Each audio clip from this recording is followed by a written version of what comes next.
અનિરુદ્ધ રીબડા જે બહુ એને મહાન બનાવીને અત્યારે ઊંચો કરી રહ્યા છે, એણે 22 વર્ષની ઉંમરે પોપટભાઈ સોરઠિયા એના 15મી ઓગસ્ટે સરેઆમ એની હત્યા કરી નાખવા. તમારામાં તેવડ છે ને તમે એમ કહો છો ને કે હું પાટીદાર, આમ વટથી તમે બોલો છો કે હું પાટીદારનો દીકરો છું. એક હું દીકરી તરીકે જો હું મીડિયાના માધ્યમથી આમ જાહેરમાં બોલી શકતી હોય અને અનિરુદ્ધ જેવાને લુખ્ખા તત્વ તરીકે ગણાવી શકતી હોય તો તમારામાં તેવડ નથી? તમે એકાદ મુદ્દો ઉપાડો. 18 વર્ષ સુધી એ જેલમાં રહ્યો. હવે સુપ્રીમ કોર્ટનો નિર્ણય એવો હતો કે આજીવન એને કેદની સજા થાય, તો તમે એને રહેમ દ્રષ્ટિથી છોડી કઈ રીતે શકો? કે જેણે આંદોલનની અંદર 14 દીકરાને ગોળીએ મારવાનો ઓર્ડર દીધો એને તમે ફરીથી વોટ આપો જેથી કરીને ફરી પાછા એ આપણા ઉપર દમન ગુજારે? માધવસિંહ સોલંકીની સરકાર વખતે માધવસિંહ એવું કીધું હતું પાટીદારોને અમે સીસીમાં તેલ લેતા કરી દેશું, તો એના દીકરાને પણ અમે સમર્થન નહોતા કરતા. ભાજપમાંથી પણ ટિકિટો આવે જ છે ખોડલધામને. હું તો ખુલ્લે આમ બોલવાવાળી માણસ છું એટલે હું કહીશ કે નરેશભાઈ પોતે મારી પાસે આવ્યા છે, મને કીધું અત્યારે કશું જ ના બોલીશ. અચ્છા, મને નરેશભાઈ પોતે કીધેલું. શું કામ ના બોલું?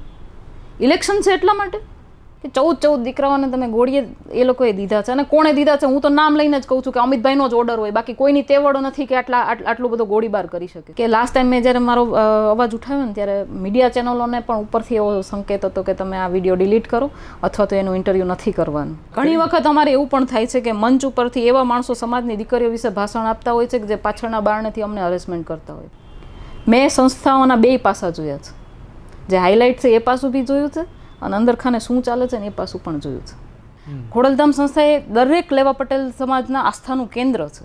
તમે સંગઠનનો અને સંસ્થાનો ઉપયોગ કોઈ બીજાના પ્રચાર માટે તમે ના કરી શકો, એ પહેલો મુદ્દો હતો. અને પાસનો જ એક નેતા હતો જે શરૂઆતમાં જ બીજેપીમાં ભળી ગયો હતો, એણે પણ મારી સાથે આવું કર્યું.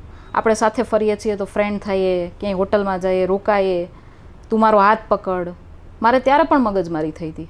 સરદાર વલ્લભભાઈ પટેલનું ખૂન તો તમને ખબર છે કેવું હતું, તો એ જ સમાજમાંથી ક્યાંક ને ક્યાંક હું આવું છું. તો આટલા બધા અન્યાયો પછી મારું પણ ખૂન ખોલવા માંડ્યું. હું એ ટાઈમે કોકને ને કોકને વાત કરતી, યાર આવું થાય છે, તમે લોકો કાંઈક બોલો. હું કાર્યકર હતી ત્યારે, તમે લોકો ક્યાંક તો અવાજ ઉઠાવો, ક્યાંક તો કરો.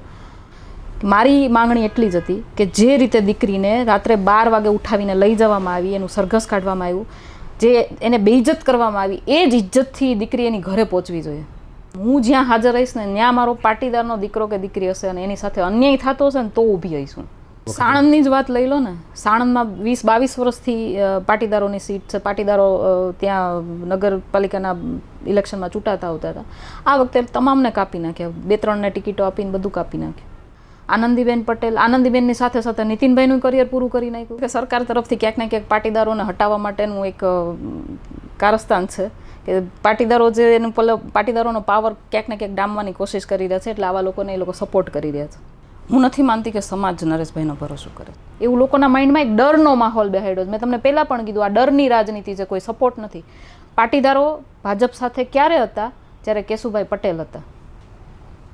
તમામ બહેનો દીકરીઓને કહું છું કે તમને આવી ક્યાંય પણ તમારી ઓફિસમાં, તમારા સ્કૂલમાં, તમારા કોલેજમાં તમારે ક્યાંય પણ આવું હરેસમેન્ટ થાય, તમે નથી બોલી શકતા, તમારી ઓળખ તમારે છુપાવીને રાખવી છે, તમારે એને સબક શીખવાડવો છે, તમે મને કોન્ટેક્ટ કરો.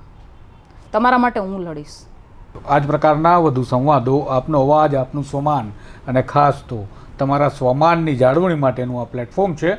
સ્વમાન તમારું, તો આ ચેનલને આજે જ સબસ્ક્રાઈબ કરી લો જેથી દરેક અપડેટ આપના મોબાઈલ અને નોટિફિકેશનના માધ્યમથી પહોંચતા રહે. નમસ્કાર.